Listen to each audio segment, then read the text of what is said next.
Hey everybody, it's Exotic Girl 87. I'm sorry. Um, this isn't a HCG update or my typical one. I have been taking it. I've been having issues. I can't remember how much I've lost, but I lost a few pounds. But I decided to do a video because the vlogs helped me so much with my diet that I was hoping, maybe this would help me with a more personal situation that I'm dealing with. Um, I have been going through medical problems about the last 3 years, and it's really taken a lot out of my life. Um, I'm going through CFD, which is cerebral phosphate deficiency, and basically it's a chemical in my brain that's supposed to be at like in the upper 100s, and right now it's at 38. So it affects the way my brain and my body and everything communicates.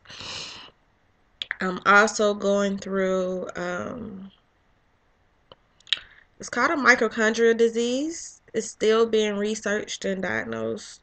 So I had to get a muscle biopsy done in order to find out that it was a mitochondrial disease. But it's something so rare that I just have a lot of scientists trying to figure out what it is. And in the blah blah blah. I'm sorry. In the meantime, it just leaves me with a lot of pain. Every day, all day pain. Um, Things that I used to be able to do, I can't do. Um, I used to be able to wear heels, can't do. I used to be able to dance all day, can't do. Um, Things such as writing, 2 or 3 minutes in, my hands are hurting. Brushing my teeth, washing myself, pretty much everything that I do hurts. Um, and the pain is like increasing. I've also learned things of or what not to do to minimize the trips to the emergency room. So throughout these few years, it's been very difficult. And that's one of the reasons I gained weight and decide to do the HCG, because I'm not able to exercise. And of course, on the HCG, I'm supposed to exercise anyway. So that was my hope with that. But I guess I'm just frustrated and I'm tired. Um, Having a condition that is rare, that is still being researched and diagnosed, is very challenging. On the outside, I look normal. So I pull up in my car and I have a handicap tag. It's like, she's too young, or we don't see the impairment. That causes a mental challenge for me. Um, Working with 5, 6 doctors, all in different fields, different areas, including 2 scientists, and trying to get everyone on the same page, it just feels like I'm lost in the middle. And another thing is that because only these scientists and specialists who deal specifically with these type diseases, um, if you're not in that field, you're not gonna understand it. So I found out it's something that I've had since birth, and it took a while to develop. So I'm sorry, I had a call. But yeah, mitochondrial disease is something that you have from birth, and it takes a while to develop. So I was normal, I was fine. I would have simple things as like when I was about 12, 13, I started, I could be asleep and I always pull my muscle in my sleep. So wake up screaming, get the blue eyes or whatever, it'd be good. I had a pretty active childhood. I was in the army for a while. Um, Meanwhile, I had normal pains, but I didn't think much into it.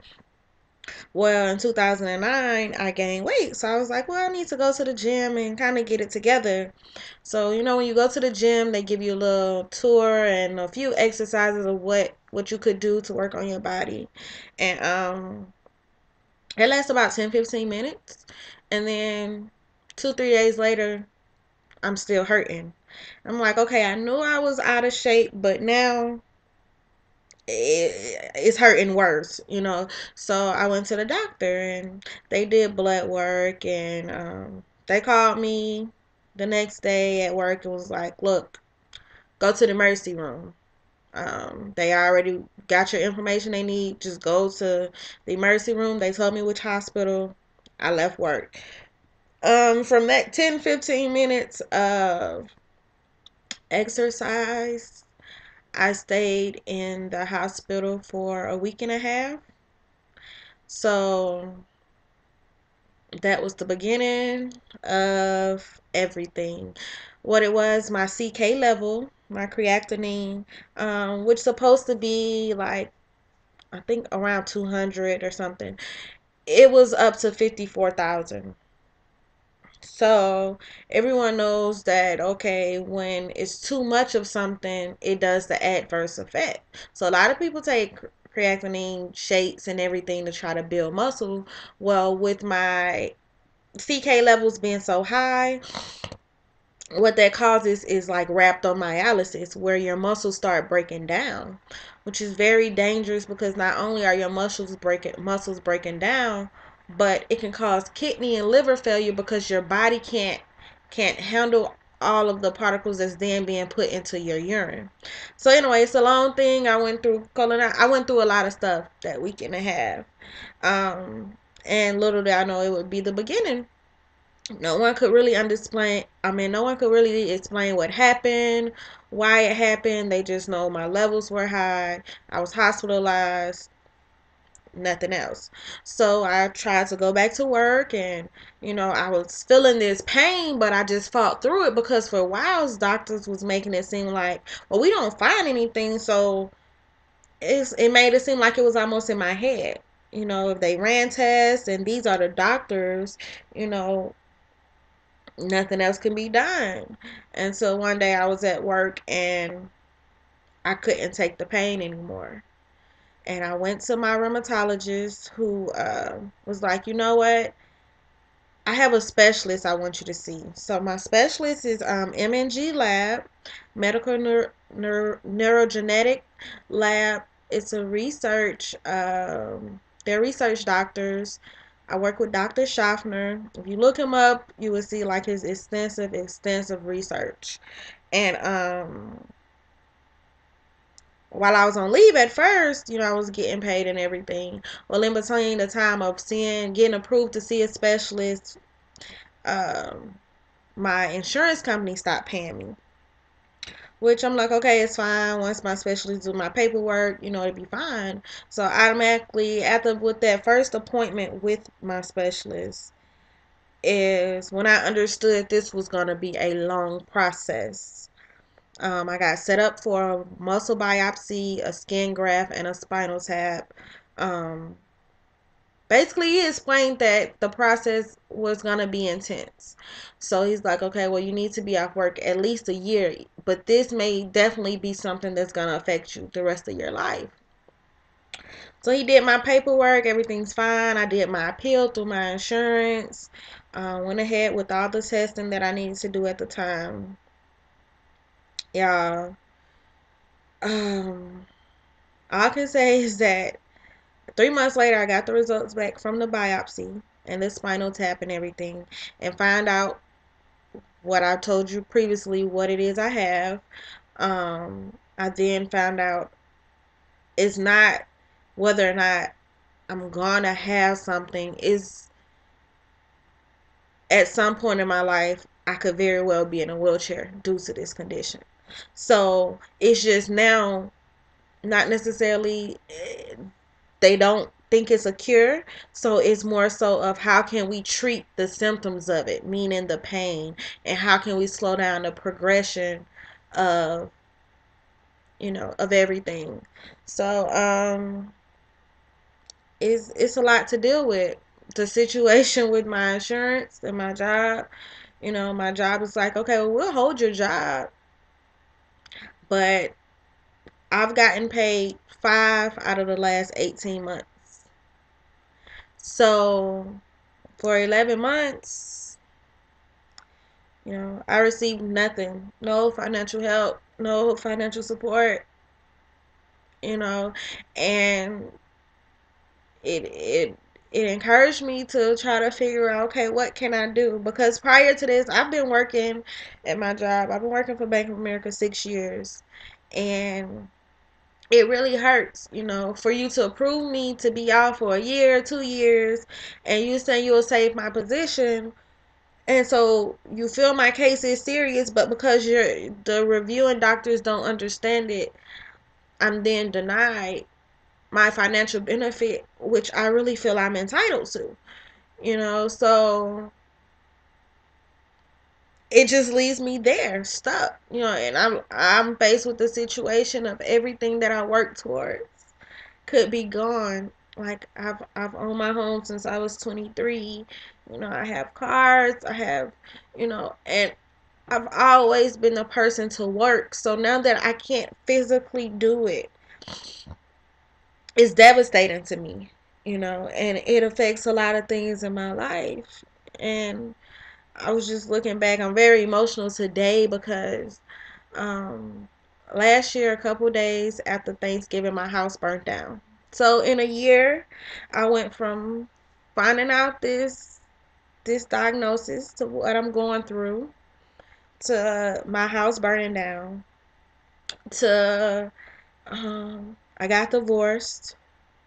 You know, my physical pain became worse, so I decided to send my 6-year-old overseas to his father in order to so that he can get better cared for until I can get myself right or figure out, because it's days where I don't want to get out of bed. I can't get out of bed.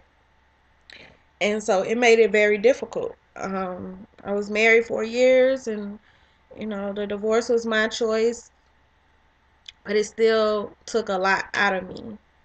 Um, the financial situation, it motivated me. Last year I got a connection from overseas to start selling human virgin hair, and I did that, and I was well with it.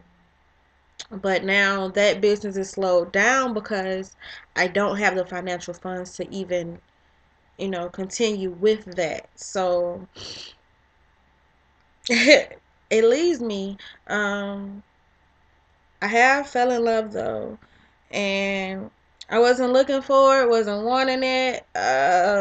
No. And it's a guy that I went to school with, hadn't seen in like 9 years. I promise you, from the first day I seen him to now, it's been like we're inseparable. So he helps a lot, in what he can help with.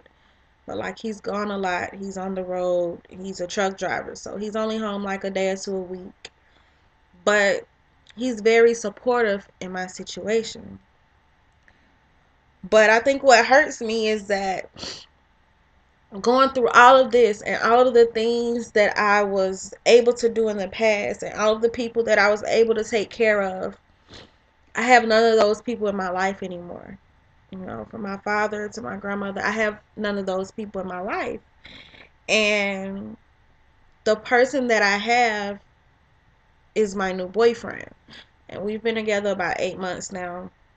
And it plays like a mental thing on me to where I'm like, well, I tell him, I don't want you to. I feel like I'm at a very bad point in my life. It seems like I have nothing, I can do nothing to change my situation. It's just a waiting game and faith. And I feel like I never been the type to want to pull anyone else down. And I tell him, I don't want you to be with me because I'm at a very bad point in my life and I don't want to be a hindrance or a responsibility to anyone else.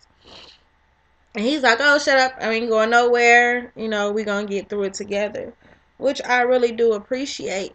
But, it's not my life as I knew it.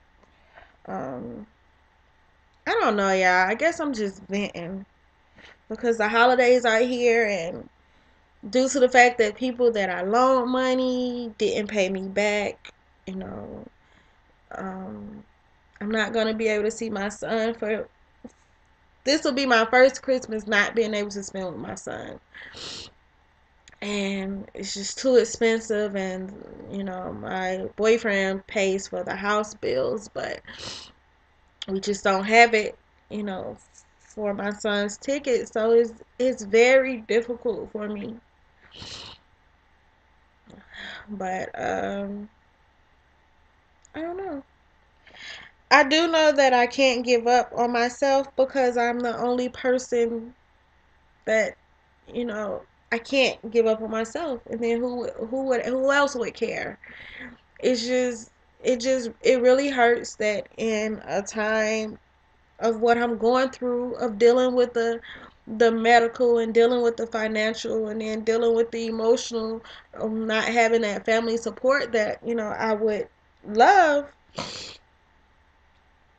It's difficult, but still I find a way to smile and to try to keep hope, because I do have faith and I do believe and I know that I'm still blessed in spite of what I hurt. um I don't know.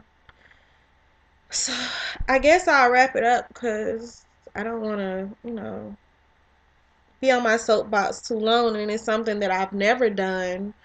But I'm here alone, as I am a lot of times, and I just needed this to maybe try to help me see my way through it. But to my son, I'm sure he'll watch this video. I love you, and I really wish that I could have came to get you. But, you know, I'll see you soon, hopefully, and I love you. And I'll talk to y'all later. Bye bye.